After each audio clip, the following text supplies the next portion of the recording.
เก่าอ้ายคือเก่า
เอาอย่างไอ้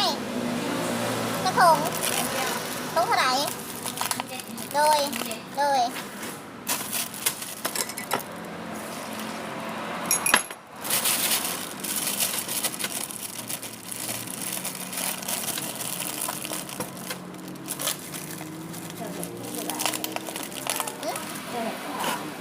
อ่ะ